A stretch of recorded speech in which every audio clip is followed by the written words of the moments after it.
with their plan to repeal and replace Obamacare. Who wins, who doesn't? And what about pre-existing conditions? Mary Bruce is standing by. President Trump and that tweet, the threat to James Comey, he better hope there are no tapes.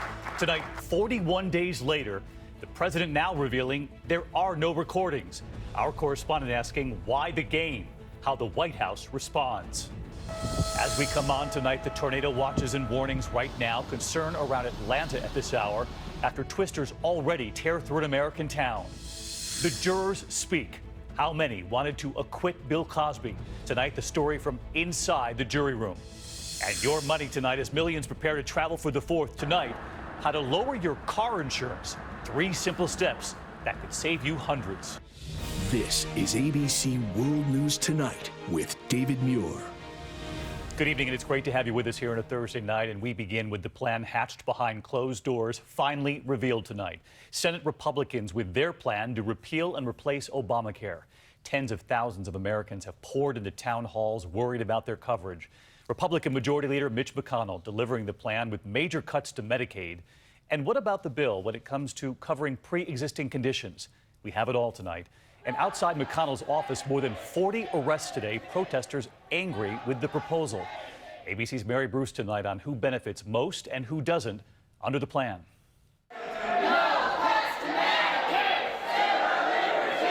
The Senate Republican health care bill, crafted in secrecy, finally arrived on Capitol Hill today, and it was met with fury. The government wants to kill me. Angry protesters, many in wheelchairs, staking out Republican leader Mitch McConnell's office. Refusing to leave, they were dragged out, 43 people arrested. For weeks, the bill has been kept under lock and key, negotiated behind closed doors. And tonight, few Republican senators are racing to defend it. Obviously, it's a process where it deserves consideration and debate and not knee-jerk reactions. This is not the best possible bill. It's the best bill possible under very difficult circumstances. Across the country, Americans have flooded town halls, concerned they could lose their coverage if and when Obamacare is repealed and replaced. Wow, what kind of insurance do you have? Tonight, under the Senate bill, Americans will no longer be required to have health insurance. They could buy coverage with tax credits determined by their age and income, and some could end up paying more, a lot more, for less. For instance, if you're a single person making $42,000 a year, you would not qualify for any tax credits to help purchase coverage. The Senate bill also proposes major cuts to Medicaid, rolling back Obamacare's expansion. Right now, the program covers 1 out of 5 Americans. It puts Medicaid on a more sustainable path. Critics say hardest hit low-income families and seniors. On the other hand, wealthier Americans win big. Many get sizable tax cuts. Yet again, a tax bill disguised as a health care bill. The 2 other major questions tonight involve essential services and pre-existing conditions. First, the Senate bill would give states the ability to drop the requirement that insurers cover essential services like maternity care, drug and mental health treatment, even amid this opioid crisis in the U.S., and emergency room visits. And when it comes to the fight over covering people with pre-existing conditions, the Senate bill would not change the rules already set by Obamacare. But this will likely be a major sticking point with House Republicans. Their bill allows states to opt out of requiring insurance companies to cover those pre-existing conditions. Last month, the president celebrated that bill, but then privately called it mean. Today, when asked if the Senate version is kinder, have enough heart, Mr. President? A little negotiation, but it's going to be very good. Mary Bruce with us live on the Hill tonight. And Mary, the Senate Majority Leader wants a vote on this next week. But I know some Republican senators aren't on board tonight. Moderates who say too many cuts, some conservatives who say too little being cut. David, tonight, this current bill isn't going anywhere. Republicans can only afford to lose 2 votes, and right now, 4 Republicans say they aren't on board. Senator Rand Paul is leading a group of conservatives who say the bill doesn't do enough to repeal Obamacare. But moderates have concerns, too. Senator Susan Collins objects to a provision that would defund Planned Parenthood money used to protect women's health, not directly fund abortions. David, there is a lot of negotiating left to do up here on Capitol Hill if they hope to get this done next week. Mary Bruce leading us off tonight. Mary, thank you. And as you know, the other major headline involving President Trump tonight and his threat to James Comey. 41 days ago, saying Comey better hope there are no tapes. Tonight, the president has finally revealed he did not record James Comey. Our chief White House correspondent, Jonathan Karl, asking why the games, how the White House answers that, and did that tweet lead to far worse for the president? After 6 weeks of drama and controversy, President Trump today finally put an end to the speculation he started. I have no idea whether there are tapes or recordings of my conversations with James Comey, the president tweeted today, but I did not make and do not have any such recordings. It was 41 days ago that the president himself raised the specter of secret White House recordings with this tweet. James Comey better hope that there are no tapes of our conversations before he starts leaking to the press. That kicked off a series of remarkable events that led to the appointment of a special counsel and an investigation into whether the president obstructed justice. I've seen the tweet about tapes. Lordy, I hope there are tapes. Former FBI Director James Comey said the president's tweet prompted him to leak his memos detailing one-on-one conversations where Trump allegedly asked him to go easy on former National Security Advisor Michael Flynn. It didn't dawn on me originally that there might be corroboration for our conversation. There might be a tape.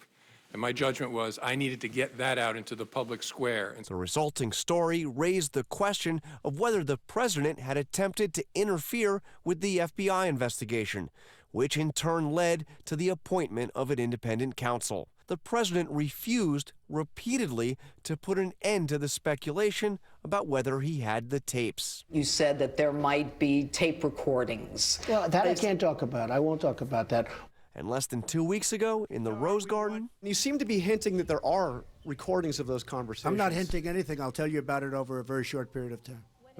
Okay? Okay. Do you have a question here? When will you tell us about the recordings? Over a fairly short period of time. Oh, you're going to be very disappointed when you hear the answer. Don't worry. Today, we asked the White House, why did it take so long? He let it go on for 41 days. Why the game? Why? What was he doing? I don't know there was a game. Again, he's answered the question. He gave a timeline in the frame that which he would, and he did that. He said by the end of this week, and he's done that.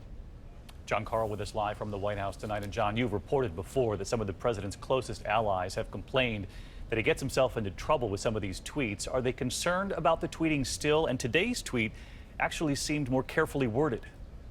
His legal team especially is concerned about the tweeting, no question about that, David. But this tweet did seem very carefully crafted, right down to the punctuation. And the White House press office saw this tweet before it went out.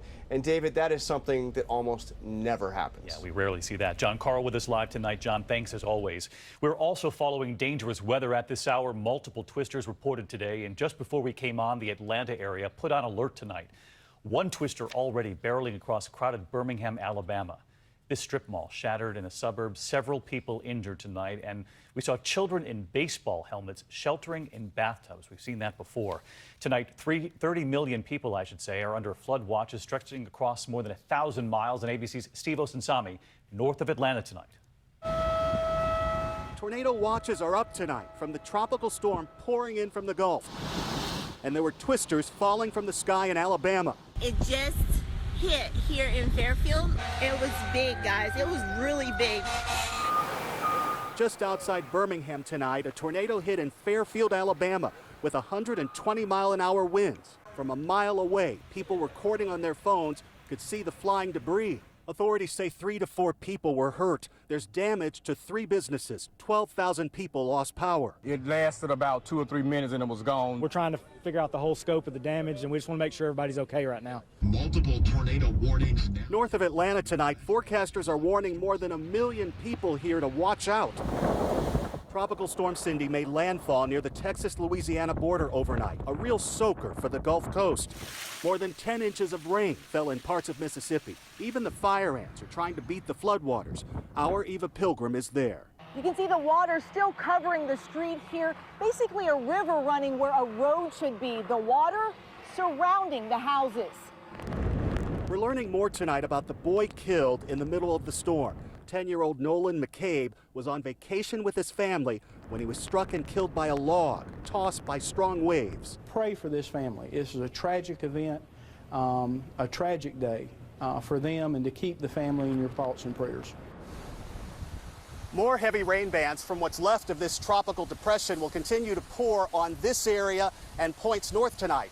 families should be on the lookout for possible tornado and flash flood warnings. David? That is for sure. Steve Osunsami, our thanks to you again tonight. Let's get right to Ginger Z, who is tracking this. This is all the remnants of Cindy still causing a lot of trouble tonight. And you can see what's left of Cindy if we take you straight to the map there, David, in northwest Louisiana, just making its way over the state line into Arkansas tonight. It's those outer bands, that tropical moisture fueling a tornado watch still in parts of eastern Louisiana, all the way through Birmingham, and yes, still even over into parts of Georgia. Now, approaching front, right? So you've got that front, the cold front, that's going to squeeze out moisture, and anyone from Paducah, Kentucky to Pittsburgh, Pennsylvania has a potential for flash flooding. All right, watching it into the night. We'll see you in the morning, Ginger. In the meantime, next tonight, saying goodbye to Otto Warmbier, the college student who died with severe brain damage just days after returning to the U.S. after his release from captivity in North Korea. An overflow crowd of several thousand there for his funeral today, as we now hear tonight from his roommate, who was the last to see him the day he was taken away. ABC's Lindsay Janis is in Ohio tonight. Tonight, a small town and an entire nation mourning Otto Warmbier. The 22-year-old's young friends carrying his casket, thousands paying their respects at his former high school. So many, some had to be turned away. I think he was a gift to all of us. He was a one of a kind, but he inspired us all. Items from Warmbier's trip to North Korea on display, including the jacket he wore when sentenced to hard labor, his father wearing that same jacket when Otto returned home. I'm able to wear the jacket that he wore when he gave his confession. Tonight, Otto's roommate on that trip who saw authorities take him away, speaking out for the first time. I was there at the end in the airport. I sort of laughingly said to him, well, that's the last we'll ever see of you. Otto turned around and just chuckled at me. But of course, there was a huge irony in my words. Loved ones wiping away tears, trying to make sense of his brutal treatment as he made his final journey. David Warmbier died just days after returning from North Korea with severe brain damage. What happened to him is still a mystery, but his friends and family say they are focused on the incredible life he lived. David? Lindsay Janis, thank you. And tomorrow night here, a special edition of 2020, A Hostile Act. Much more on what happened during Otto Warmbier's captivity and why are students traveling to North Korea in the first place. We'll explore it all. Much more on this tomorrow night at 10 p.m. Eastern, right here on 2020. In the meantime, we have new details tonight about the attack at the Flint, Michigan airport. The FBI investigating it as a terror attack. The police officer who was targeted being called a hero now because he never gave up the fight, though he was being stabbed in the neck. Investigators at the suspect's home in Montreal now, where he lived with his wife and children. He was not known to authorities there and appeared to have acted alone. The FBI also saying he tried to buy a gun here in the U.S. but was rejected, so he bought the knife instead. Next tonight here, the jurors begin to speak. Tonight, how many were ready to acquit Bill Cosby as they also offer a portrait of the tiny deliberation room where tensions reached a boiling point. Here's ABC's Lindsay Davis. Tonight, inside Bill Cosby's sexual assault trial, a juror tells ABC News on the condition of anonymity that when that jury started deliberations in an informal poll, the majority voted for acquittal on all 3 counts. That juror calls the 52 hours of deliberations grueling and emotional inside a tiny room not large enough to even pace. He says one juror even punched a concrete wall. Another juror, who won't say how he voted, tells ABC station WTAE the case took a toll on the jury and Cosby. I wondered if he was going to be able to finish because he looked really weathered.